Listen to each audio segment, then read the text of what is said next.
As the wheels of Emily's chair rolled quietly over the gravel path, she thought it would be another peaceful morning walk in the park with Raider by her side. But when two familiar figures emerged from the shadows, their smiles sharp and cold, her chest tightened. "We've come for the dog," one of them said, their tone calm but threatening. Raider, her loyal shepherd, stood between her and the strangers, growling low. Emily's heart raced. They didn't know yet what she would do to keep him. What no one could have predicted. Emily Harper's life had become a carefully crafted routine. After the car accident 5 years ago that left her in a wheelchair, every day felt like a battle to maintain independence. Her mornings started early, with sunlight streaming through the windows of her small house on the edge of Portland. Beside her, always ready to assist, was Raider, her German shepherd. He wasn't just a pet, he was her lifeline. Raider had been trained as a service dog, but to Emily, he was far more. He was her constant companion, her protector, and the only one who truly understood how much she had lost. Their favorite part of the day was their morning walk in the nearby park. Emily would roll her wheelchair along the winding paths, and Raider would trot beside her, his leash attached but loose, his eyes constantly watching her. The park offered a sense of freedom she rarely felt elsewhere. The towering trees, the gentle rustling of leaves, and the occasional chirping of birds created a peaceful haven that seemed to belong to just the two of them. On this particular morning, the air was crisp, and the grass glistened with dew. Raider darted ahead, his tail wagging as he chased a squirrel for a few moments before stopping to look back at Emily. She laughed softly. "Always keeping me on my toes, aren't you, boy?" she said. Raider trotted back to her, his tongue lolling out in a happy grin.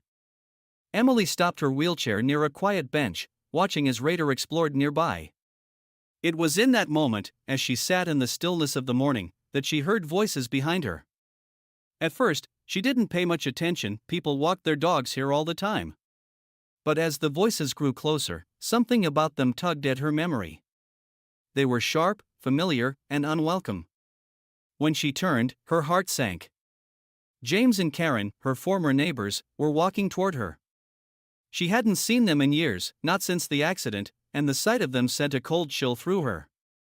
She tightened her grip on Raider's leash instinctively as the couple approached, their smiles far too calculated to be friendly.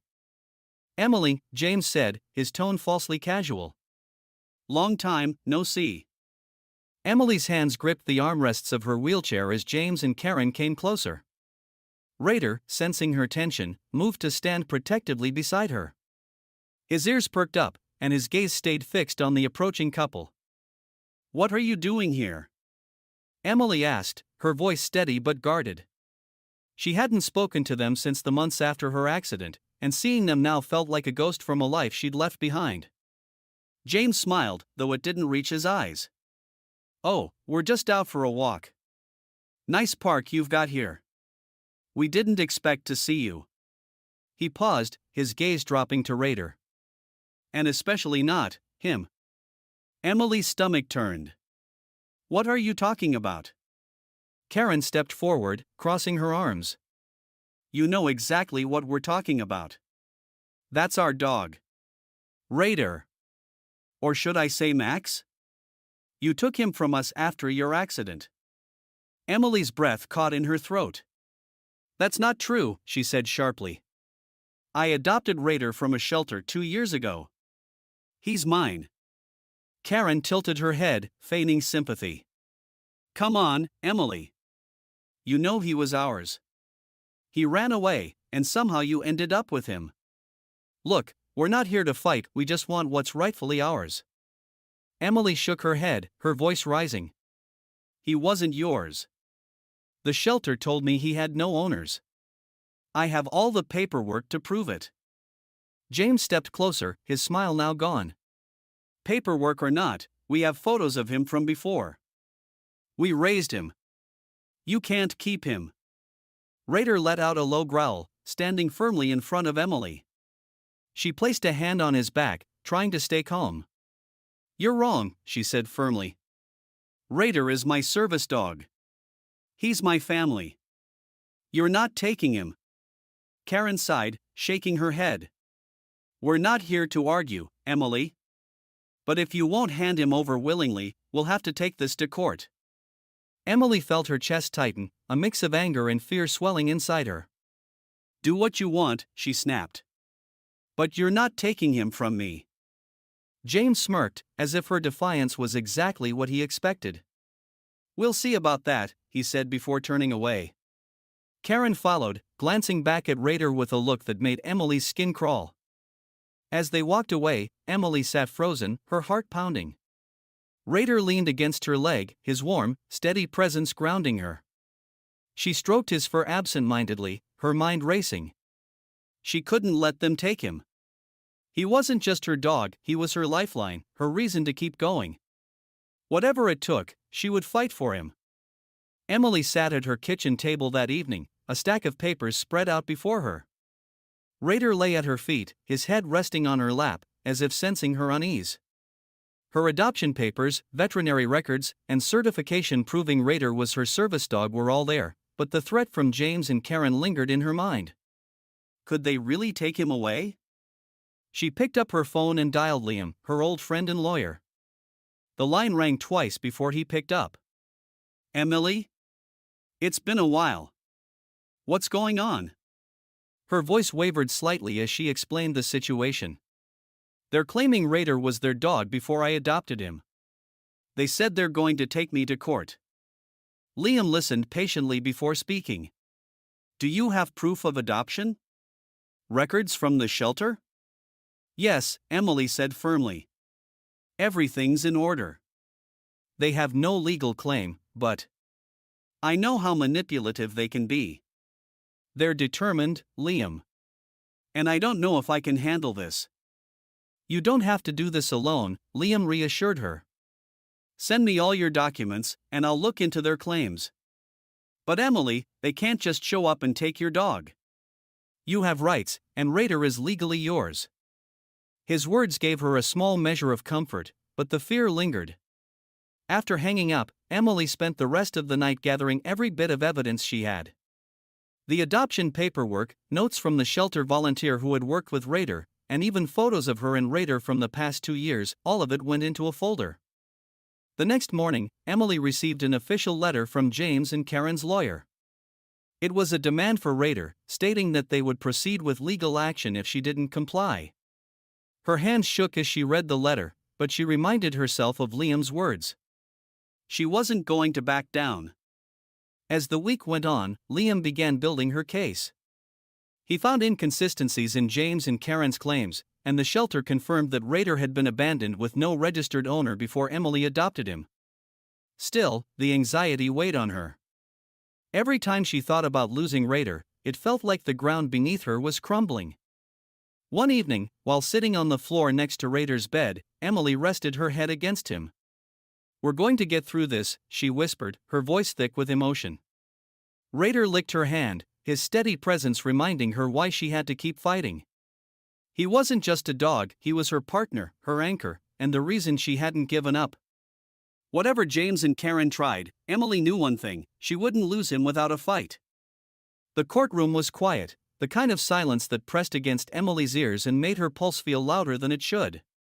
She sat at the defendant's table, her wheelchair adjusted to face the judge, with Liam seated beside her. Rader, her ever-loyal companion, wasn't allowed inside but waited with a friend in the hallway. Emily felt the absence of his calming presence like a weight in her chest, but she steadied herself. This was the fight she had to win for both of them. Across the room, James and Karen sat confidently, their lawyer standing to present their case. He showed old photos of a German Shepherd, one that looked similar to Rader. This dog, named Max, belonged to my clients, the lawyer said, his voice smooth and rehearsed. He ran away several years ago. It is clear that the dog Miss Harper now claims as hers is the same dog. Emily's stomach churned. She glanced at Liam, who gave her a reassuring nod before standing to speak. Your Honor, Liam began, his voice steady and firm, the burden of proof lies with the plaintiffs. They must prove beyond a doubt that this dog is the same one they claim to have owned. But the evidence we have provided shows otherwise. He gestured toward a folder of documents on the judge's bench. Miss Harper adopted Rader from a local shelter 2 years ago. The shelter verified at the time of adoption that the dog had no registered owner and had been abandoned. We have signed statements from the shelter staff confirming this. The judge flipped through the documents, nodding slowly. James and Karen shifted uncomfortably in their seats, but their lawyer pressed on. My clients recognize this dog from their time living near Ms. Harper. They believe she took him in without notifying them. Liam shook his head. Your Honor, we've presented veterinary records and training certifications issued long after Ms. Harper adopted Raider. If the plaintiffs had a claim to this dog, why wait years to act? The courtroom was silent as the judge turned to James and Karen.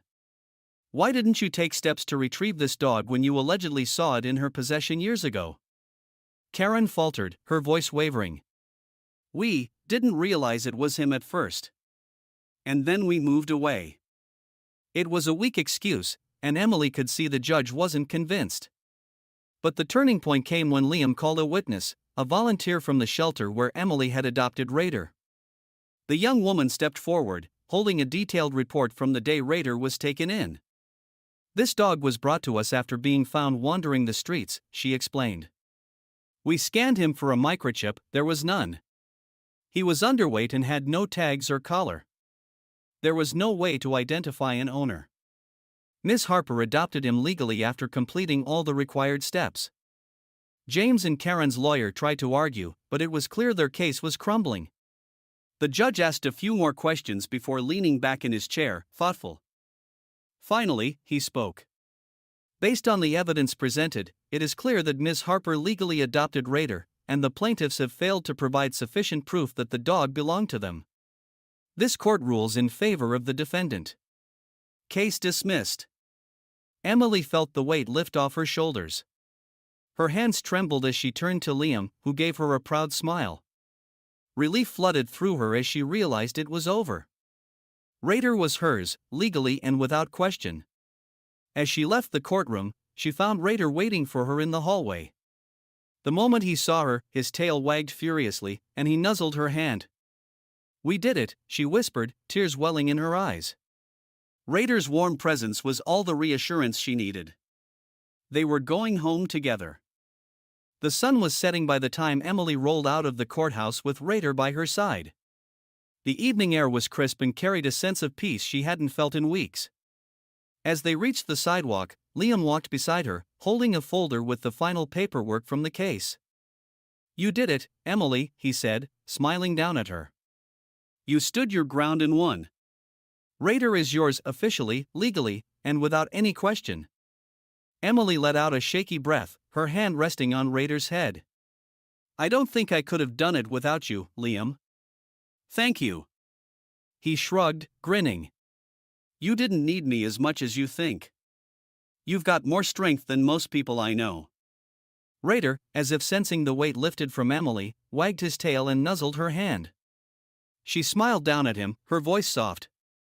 We're going home, boy. No one's ever going to take you from me. When they arrived back at her small house, Emily opened the door and let Raider trot inside. He moved straight to his usual spot on the rug, curling up but keeping his eyes on her as if making sure she was okay.